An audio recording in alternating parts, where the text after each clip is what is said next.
Our parents and the older generation are so used to law. If it's not law, it's medicine. If it's not medicine, it's... What's the last one? Engineering. Oh my God. Let's not even go to your own story. If you're listening to this and you're not Gen Z, I suggest you turn this off. Trigger warning. Welcome back to the Beyond the Base podcast. We're a group of Gen Zs talking about our experiences in the view of the Nigerians, and we're talking to you guys. My name is Ibidapo. Again, I'm not the main character. To my right, You have Base Manolu. and to my left. I still remain precious. Okay, so there's a question I want to start with today. What's the Nigerian dream right now? Oh, it's the Japa. Everybody wants to Japa. Yeah. Do you want to Japa? Everybody? If the situation is right, yeah. So you want to Japa? No, yes and no. I mean, I still really enjoy Lagos and Ha. genuinely. Sorry, you. I'm sorry. What? You enjoy what? I work from home. I don't need to come out unless He's I want not- to come he's out. not living in He's not in Lagos. Lagos, He's not in actually. If we Lagos. think about it, you're not in Lagos. Wow. Okay, No. Okay. No person Yeah. living in Lagos, Yeah.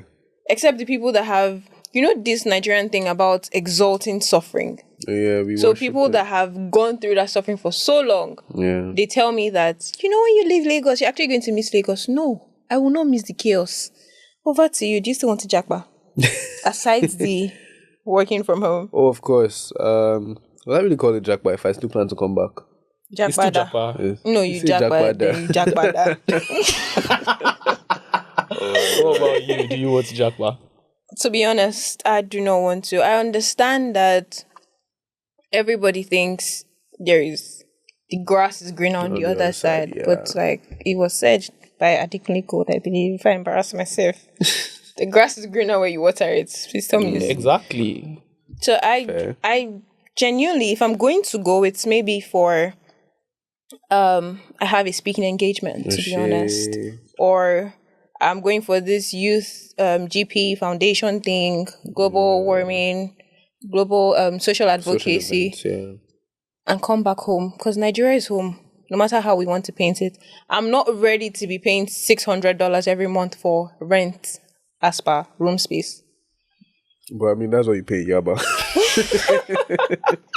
That was a low blow. That was Sorry. that was a Apologies. low blow.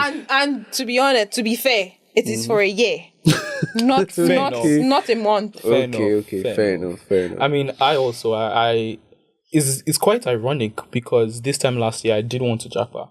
Oh, I since wanted to. 2020, Yeah, since 2022. I wanted to. this boy didn't even want to do NYSC. Yes, I Just didn't want wanted to do run away. NYSC. Like, I had already, in my head, I was like, okay, once I'm done with school, master's applications, get a school, Yeah, go. get out. Life showed me.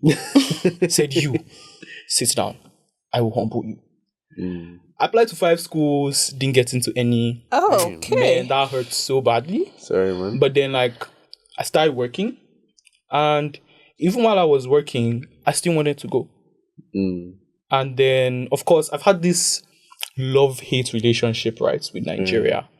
I remember in 200 level, I think, I wanted to switch my courses. So what?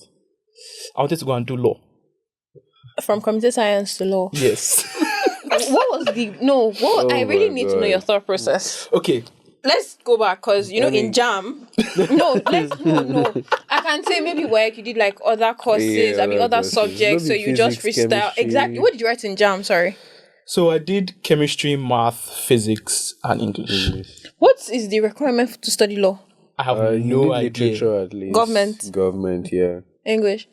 Yeah. So please walk us through your thought process. Okay. So I wanted to switch to go and study law. You would have recent jam again. now, But no shit. wait, let me Only land now. You first of all do the classes. Did you do our classes in? I mean, one thing I now. want to know is that after you finished binge watching Suits, was when you made this. Actually, I did start or how binge- to get away with murder. Yeah. I didn't start binge watching Suits until final year, right? So the reason why was so I feel like innately, I feel like I can be a manipulative person, and law is a very manipulative field. like the letters of the law can be manipulated. And it was so interesting to me. It was so interesting.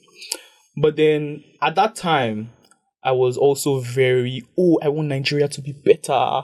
So I thought, I'm going to love law. Law is a very good pathway to, be a very seasoned, versed politician. So go and do that. But then I realized that, so what you said, all those things came, and I was like, okay, I can't go and do law. So I wanted to switch to political science. It's the same thing.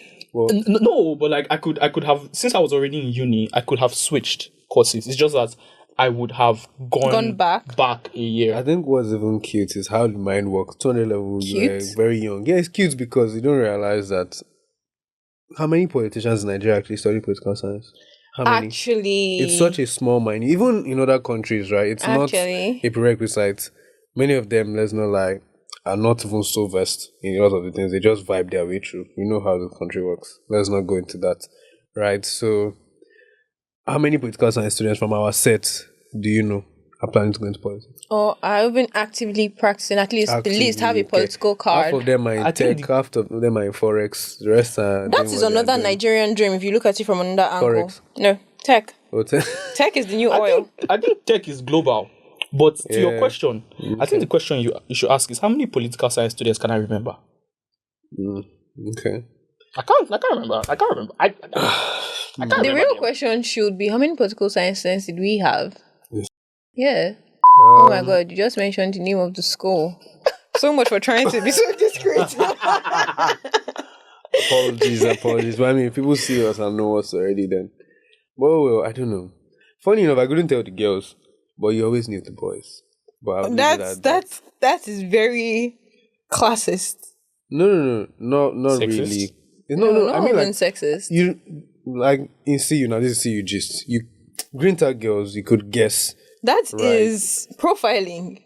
They were green tag, so they were obviously in business and kidney. So like, why do you say you could tell?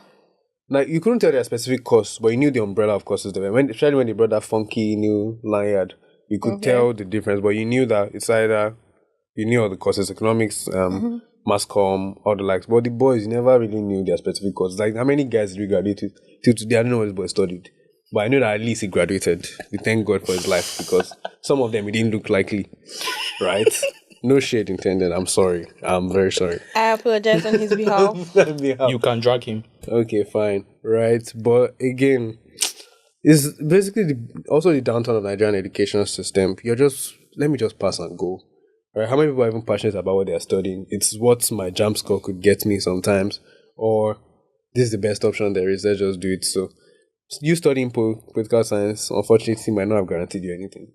Yeah, and that's the beauty of having like a very good support system and people that actually advise you, right? So, like, who for slapped me, sense into you?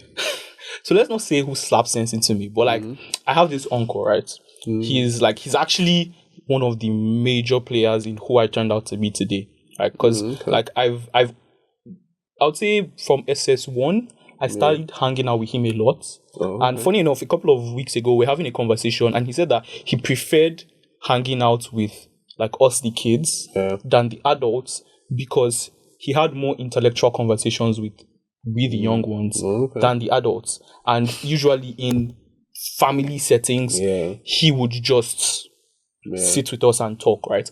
And in my own perspective, like talking to him, I was learning a lot, right? A lot of values that now I hold for myself, and I'm like, a lot of people should have these values, right? Okay. And he made, even though like for me, right, I can say like I've fought with God many times, but like he made being a Christian seem very cool.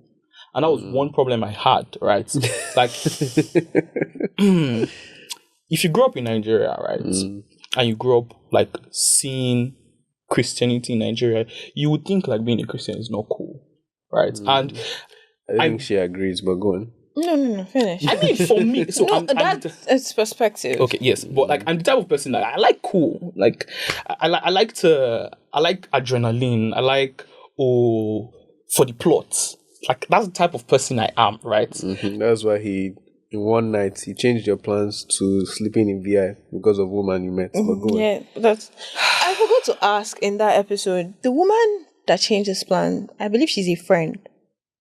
No, he met her that day. Oh, you met her that day. Wait. I didn't meet her that day. Okay. So she went to our school. Oh, okay. Do you remember that babe that they started implementing the roll call rule? Oh, because of yeah, in our set.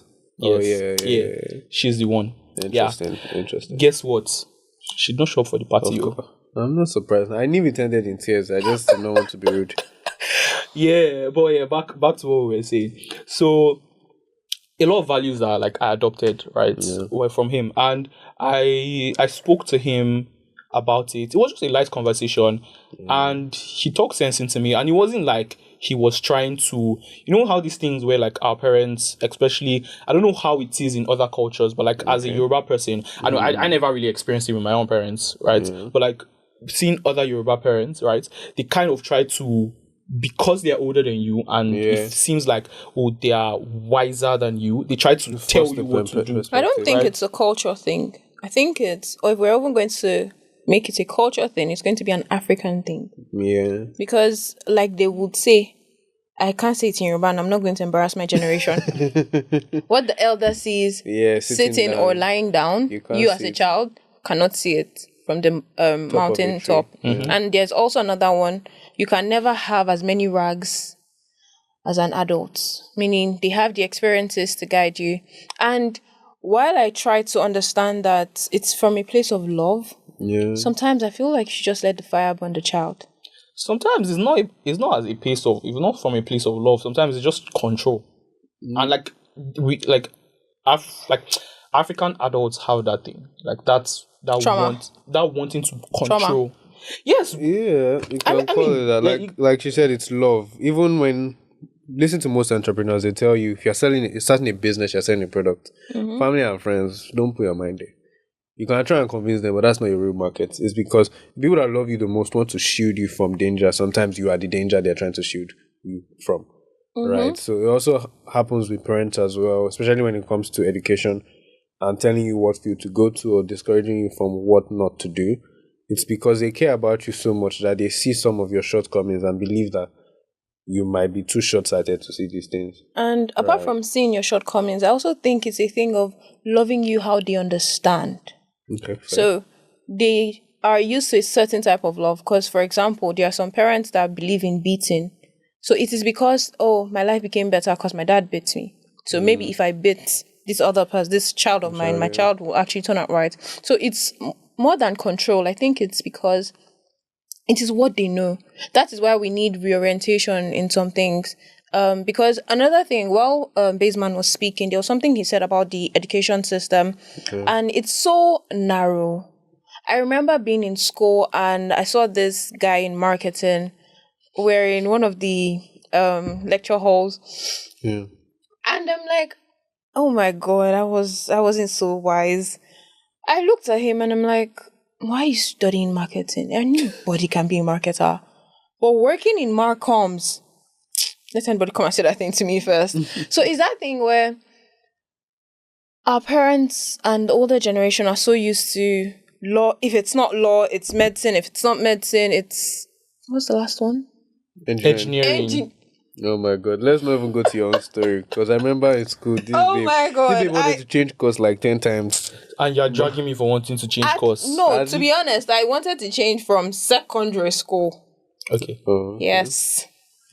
Sorry. So, but now, I mean, look at the tech that is the new oil. There are so many other things. There is AI now. And if we don't change our perspective to see that this is our new reality, people can go to school to study video editing. People can go to school to study filmmaking. People can go to school to study AI prompt generation. We will just be wiped out by AI, to be honest. So, yeah. Going to school to study video editing and AI prompt generation. Do you really need to go to school to do that? You have YouTube University. You have YouTube. It's the same way you have YouTube to do engineering. But there is no structure. That's different. There is no structure. No, like you cannot. I promise you. I don't this agree with is this Which type of engineering? You can't equate engineering to video editing. You know, I studied engineering. Yes. So it's that thing where we think we know so much about another person's thing. Yeah, until you actually enter it. Like, that's why I brought up the conversation of marketing. I was like, guy, I can sell anything. Right now, I still can't sell anything because I'm that good. Sure, boss. Sell me my phone. No, it's Apple. That's too easy. And you're a I don't think you should. I take you back. Oh, okay. I take you back. Selling phone, that Apple phone too is easy. So that is true. Why until you walk in the shoes, you can't really say. So that's what I think with the education system. Fair. I'm trying to even retrace our steps back. So how did we get into you talking about politics? How did we get back to school? Yes. You wanted to be a lawyer for politics? Yes. Okay, so I wanted to get into politics because I wanted to change Nigeria. I've always had this, I want to change Nigeria. I want to change Nigeria because I think for me... Nigerian dream. Yes. I think it's still a Nigerian dream for some. Yeah, for some. So before it was for the majority, right? But now, the leaders of tomorrow. Yes. But now it's less and less and less and less and less people, right? Just want to leave. They don't want to stay and change this place, right? And I think for me, right, at a point I wanted to change this place, right? So I had a love and hate relationship, right? So there was a point where I wanted to change this place, and then at the point when I wanted to Japa, I was just I'm done with this place. So I wanted to leave, right? And at the point where I wanted to leave, I was done with this place. I was don't want anything to do with this place. So that was where the whole applying to schools and wanting to leave came in. And then of course, while applying to schools, I started working at my old job, and I really actually loved that job, right? And for me, it was just to work there until I get my admission, and then I'm gone, right? But then life said, psych nigga. And then I got rejected from all the schools. Yeah. And then I just thought, since I'm rejected, I might as well just do the NYSC, right? Because I didn't want to do NYSC. So I was just might as well just do the NYSC. And so December of that year, I did NYSC, right? I'm so glad I didn't go to camp. Oh my God, I'm so disappointed. I wanted you to experience. Yeah. You went to camp? I went to camp. I was dying in camp. The nurses sent me home 3 times. My nose was literally bleeding. They sent you home and came back? No, so that's the thing. My nose, so I served in the up north. Oh. Okay. And it was January. So it was exactly. Yeah. And I have...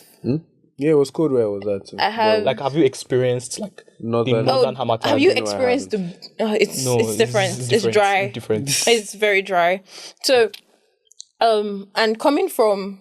Because school was in Ogun State. So coming from that, it was different. Mm-hmm. So in camp, I was so unused to so many things, like having a bath with cold water. Being woken up by a big hole, I believe that's what they call it. So there are a lot of things that made me want to go. My nose was literally bleeding. My nose, I'll be out and my nose will be bleeding. I will be unable to breathe at some points. They'll rush me to the hospital, health center actually. Those ones will write me a note and I'm like, no, I started this thing. I'm going to finish it. I think it's still the same thing with the Nigerian dream. I mean, there's a reason for NYSC. So if I want to know, and camp was an experience. I don't think I missed anything. You wouldn't to be honest, you didn't. No, to be honest, I don't mind that. I know many people shout, "Oh my God, the best part of camp, best part of NYSC is the camp experience." Yeah. It's just Nigerians glorifying suffering once again. No, to be honest, because look at it. It was very rigid. It was very regimented, and I think I had my fear of rejection because I'm a good writer. No. Let's look at this. Go on, what happened? I'm a good writer. OBS? Yes, and the woman was like, "Oh, come up with a script," and I did, and she was impressed, especially when I spoke. Okay. And she was like, "Well, I'm not interested in you." For no reason. Juju. Is it Juju? Please. But again, I feel it's subjective because different people have different experiences. For me, I was already working a job full time, so camp was just my escape, right? Because actually, I was running 2 remote jobs at that time, and I didn't have any work-life balance. I didn't even have social life. I didn't leave my house. I didn't need to, right? So I was really stressed. So camp for me was, and it was a paid leave. So I was like, why wouldn't I want to take that? Oh, you took paid leave to go for camp. I actually should not be saying this online, but yeah. But it was fun. It was vibes. Partially, there was the stressful part. It was really cold, but it was also fun because I actually did volunteer to OBS. I was the head of writers. Fun enough. Wait, so all 3 of us are writers? Well, that's interesting. Have I read any of your stuff? Are you my friend? Wow. We're really going to question our friendship here when you've never sent me an article or something. Are we really doing this online? Okay, I think I've most likely sent you something to read. That's like your notepad. You have read something I've written, Olu. My travels. You have my medium has Adiolu Adiboye. Clap. Okay, I remember now. Yeah, no vex. But yes, where was I? So like camp was subjective, right? Like for some people it was nice. Maybe for me, I was an OBS. I didn't do much. Exactly. That whole parade, marching, they actually chose me for it. I ran away. That's when I ran to OBS because marching under the hot sun, how many hours a day? I wasn't up for that life, man. No offense to people that do it. It was nice. It was fun. My platoon won, so I was really proud. We came to celebrate. But for me personally, I didn't mind. I didn't mind just writing. Even from writing day, I went to Governor Adeleke's. I went to Governor Adeleke's office, and I even met B-Red, his son. Right, it was fun. I can't lie. It was actually vibes for me. I didn't do much. But do you see a pattern here? Which is? He's a big boy. Do not say that, please. It's the people that don't go through the experience that always have things to say. Because he said camp is fun. But guess what? He was in OBS. He was not marching under the hot sun and being told to squat under the sun by soldiers that do not even have an atom of empathy. In my defense, they actually forced OBS to march one day because it was one day lazy. From 21? No, technically, I marched 2 days before I joined OBS. So give me 3 of 21. What's the fraction? It's very related to my marketing story. Really? Well, you do not walk the shoes, so you always have something to say. At least I went to camp. Actually, I'm not. So this one doesn't care. He just needed care. I was so see. Let me tell you, I got to camp 7 a.m. I left camp 7 p.m. the same day, and I was. You made it 24 hours. Huh? You made it 24 hours. 12 hours. 12 hours. Yes. Now there were a lot of things that had to go on, right? But like, I left camp the same day, and like I was vibing to Rema as I was going. I was like, yes. Like I was like, yes. Lagos camp, yes, Lagos camp. They were like, they don't even want. Yeah, no, Lagos camp was like they were like they don't even want us. Like just people should be going. We're too full. Be going. So people that get put there are lucky. You can leave whenever you want to. It was, and the fact that, and one thing for me was that I did not want like the concept of using my paid leave to go for camp. Yeah. It was absurd to me. I was like, why would I use my paid leave that I can use to travel to go for camp? Never. Get money to travel. Even if I want to be like you once again. Honestly. No. Let's talk about him chasing his dreams. Yes. Let's not. Let's not. Okay, we'll leave that for another episode. That's another. We'll just put him on the hot spots, like hot seat, like this. Yeah, you have to confess. And speaking of the NYSC thing, it just kills the Nigerian dream that is meant to be, because why did NYSC start in the first place? National integration. Exactly, to bring people together. But are we really together in camp if we're always seeking? Because, I mean, there are people like me that fought to stay. There are people like you who were like, I can't do this. And there are people like you who like, okay, let me pretend I'm doing this. You're rude. I wasn't pretending. To be honest, you were there, but you were not there. I was. I covered every event. So, like, people like you who could have stabbed. All the boring side lectures and all Stabbed? Yeah. How do you plan to stab when soldiers are coming to your room? People stabbed, though. like crazy. Not in the camp I went to. Okay, fair. The soldiers were so petty. Yeah. We keep buckets of water under the bed. Oh my God. We keep buckets of water under the bed. Yeah. Soldiers will bring out the buckets of water to check if someone was hiding there or hiding in a box. There was I kid you not. Personally, I still think it's a skill issue. Because in my camp, they caught people. My favorite punishment that they did for people they caught, especially when we were out and they were still in, they forced them to carry their mattress, put it on the grass while everybody else was watching, and they should sleep there. Is that a punishment? Under the hot sun? Is that punishment? Okay, now don't you carry your bed bug back to your room. You know.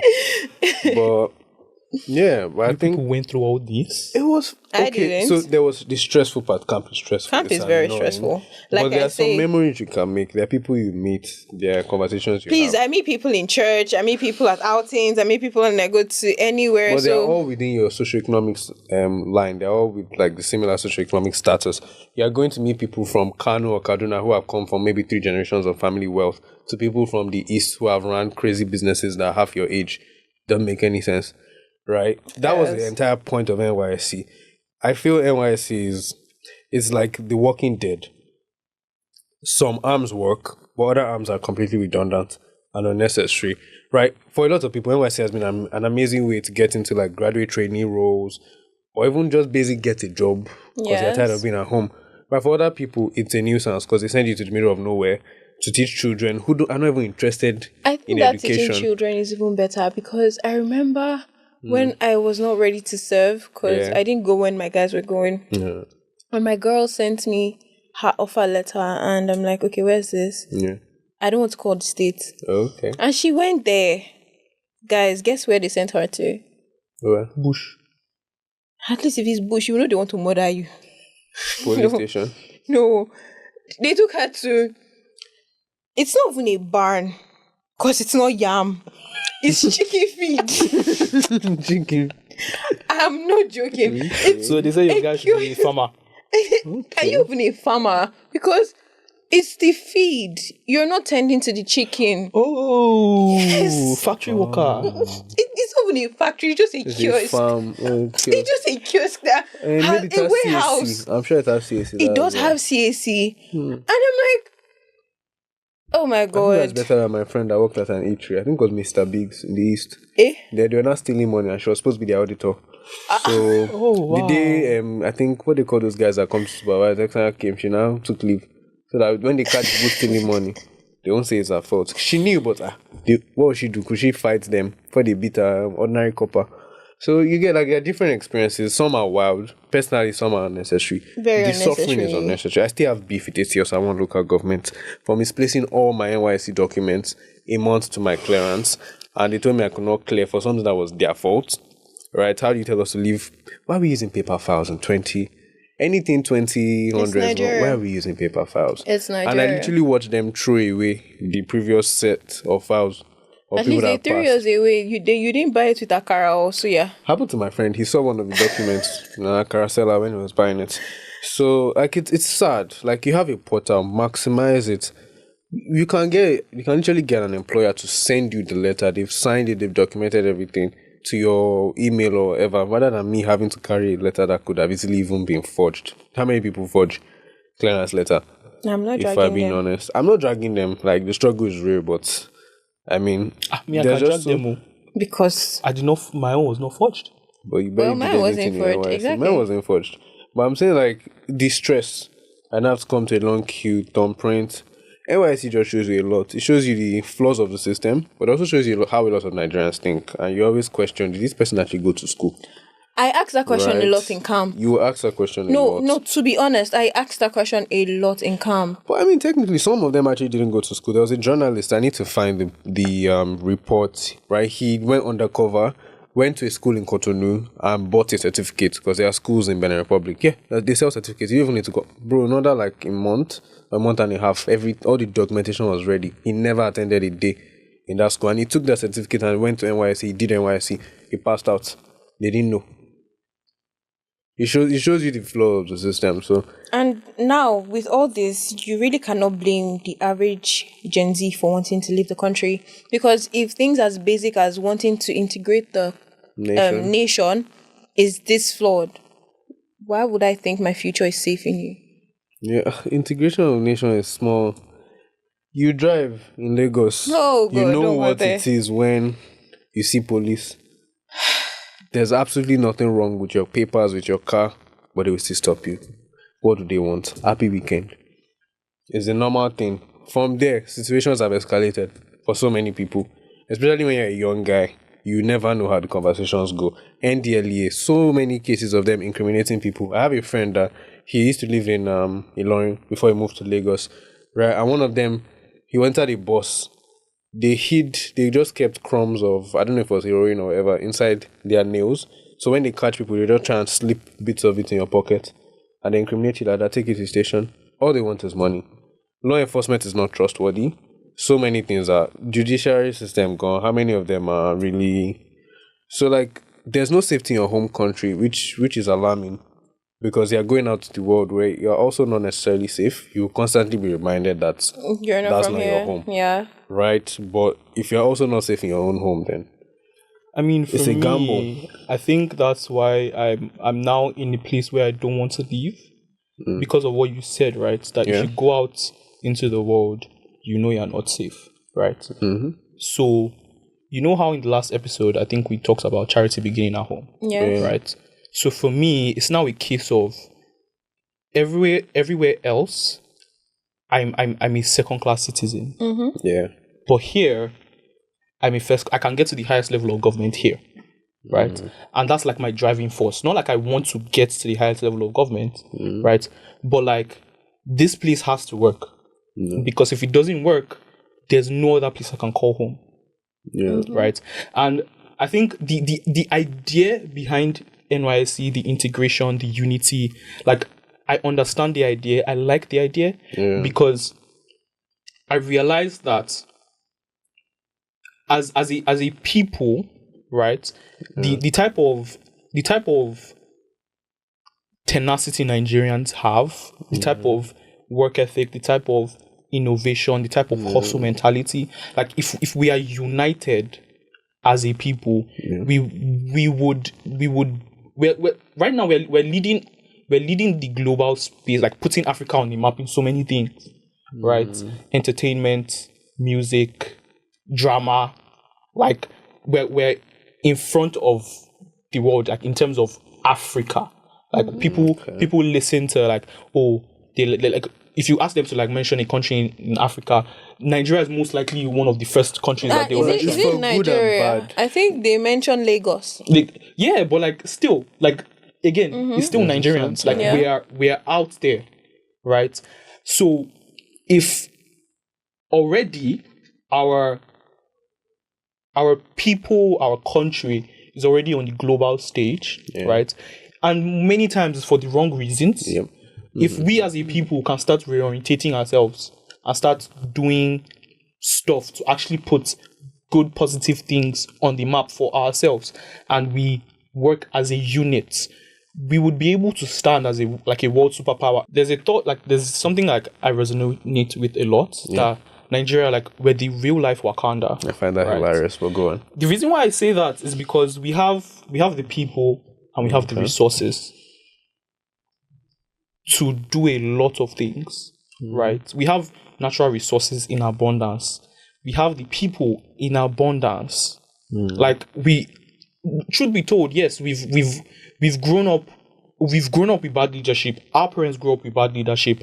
Their parents grew up with bad leadership. But like, it has to stop sometime, right? And again, my dad tells me all the time that yes, the government is meant to provide the policies that help a country grow, but it's not the government's job to actually grow a country. They're supposed to make the environment conducive enough for the individuals to grow a country, right? If it was a socialist environment, right, okay, we can pin it on the government, but we don't operate a socialist regime here. It's largely capitalism, right? And in a capitalist environment, it's competition and individuals like you and I that can make things better. Look at the big fintechs like Money Point, Flutterwave, Paystack, look at Dangote, like all these private individuals, they're actually doing things to make like processes and actions better for Nigeria, right? People have different like takes on it, but at the same time, at least they're trying to make things better. Even if it's trying to like enrich their own pockets, right? They are doing things that are improving upon what we had before. Look at Chowdek, the CEO of Chowdek. He was in Dubai when he realized that the problem of food delivery can be solved, and he took that initiative up for himself, and he did that, right? And that's where I am now, right? That's where I am now. That's my whole like. That's your current mantra. Exactly, like take things up for yourself to make this place better. Because if you go outside, best believe that no other country is going to prioritize you over their own citizens. I feel like, for me, what I feel is not everybody can be in that position, right? Because people who have actually made a dent in different spaces, from finance, fintech, agribusiness, they are the exceptions are not the rule, right? Nigeria has a plethora of problems. Like our problems are so many and so compounded that it's not easy, because government is only one half of the equation. So many people are corrupt, so many people take bribes, so many people have dirty deals in their businesses, so many people are incompetent. Like the problems are so many that it's not a magical switch that's going to take 5-10 years to fix.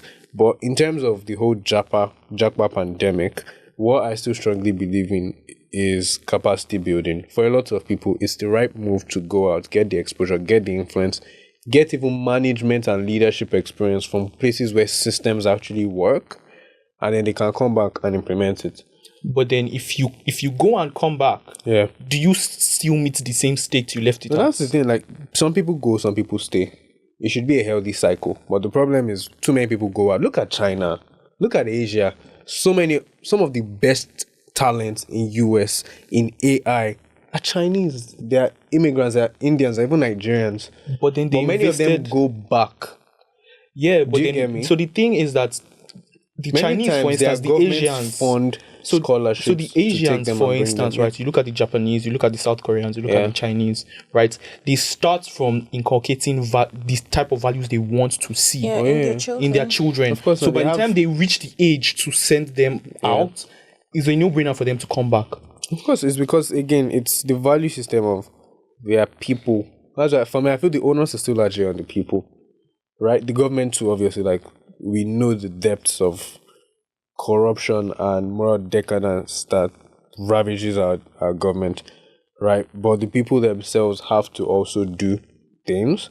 But like, I don't alienate the whole jackpot pandemic. Trust me, like, people's lives change. Yeah, some of the most influential people in technology that are from African descent, they are second generation immigrants. They are Nigerians with. There's literally a Nigerian called the father of multi-core processing in Stanford University. He has built 2 unicorns. This guy has made money. If his father never moved to US, he would never be that. I can bet you. Yeah, I get How many of our professors in higher institutions have real groundbreaking research that has entered the mainstream? But now the problem with that is that they don't have funding. Like, it's a structural issue. Yes. Right? Like, it's too deeply entrenched. Our academia and industry are so far apart, opposed to other parts of the world where professors run research directly to industry, to the John Hopkins, to even Microsoft, Apple. You have literal people creating patent technology. Here we don't have that gap. And if somebody takes time to sacrifice their life's work, there's no guarantee. Right, as opposed to getting. But we need more people like that. Like, we need more people to. These Western societies were built by people sacrificing their lives. Of course, sacrifice is inevitable, but there's no guarantee that it's at your own level of sacrifice that to pay off. I'm ready to do that. Go back to the history of many of these countries. Most of the people that made monumental sacrifices of their life's work or even their life, it's like 2, 3, 4, 5 generations before it works. That goes back to why Nigerians are selfish, because how many people are willing to accept that my life might not amount to much now, but 5 generations later, they'll appreciate that sacrifice. After maybe 3 generations have disregarded me or called me a dead guy. Who wants to do that? the average Nigerian, asking your heart of heart, who wants to do that? Yeah, I get you. I think that's why we need the reorientation. Yes, these are the issues. Like, it is deep rooted into the fabrics of who we are as a country. But like Ibidakbo is saying, it starts from somewhere. Oh yeah. If one person is willing and the person knows that, okay, look at the CEO of Childec that he was talking about. They went for the experience and they came back. So if we can have more people with the mindset that Nigeria is home, I am going out there for the experience. I'm going out there to see how I can come back and make it better, and not build restaurants everywhere. I mean, for me, right? Like, I don't want to like Japa and leave the country. But if if I do get a chance to go, right, max 2-3 years, I'm coming back. But ideally, top of mind, I really don't want to go. But yeah, so what do you think, guys? Like, what's the conclusion? Well, to each his own, but definitely I'm always up for capacity building. I'm always up for exposure. Exposure changes the way you see the world. And you never realize how limited your thinking and scope has been until you live with the monks, right? Just an analogy, but yeah, because then it changes the way you see a lot of things. That's why a lot of Nigerians relocate and change their convictions. I'm not necessarily a huge fan of that, but it shows like you can have a global mindset even being here, but then you should also be able to integrate yourself into certain communities, get the full experience of being a human being, because I feel too many people lack that here, right? But yeah, thank you so much for tuning into this episode, guys. We have had such a fun time. Before we wrap things up, I actually want to do a spotlight, right? We have the impact spotlight on every episode, and this particular episode is to shout out to Ayoluwakposi Olomo. During her NYSC project, she was in Owerri, and she had a project for secondary school students where she taught 50 girls Python. Actually, she taught about 70 children Python in general, and trying to introduce them to artificial intelligence. And this was an underserved community, and those are the kind of things we celebrate and we also write about on our blog called The Baseline. So please check it out, support, follow, and share. And guys, thank you so much for this episode. It was a fun one. Yeah. Thank you, guys. And this is your cue to change your narrative. You can do big things from a small place. You don't have to Japa first. Yeah. See you on our next episode.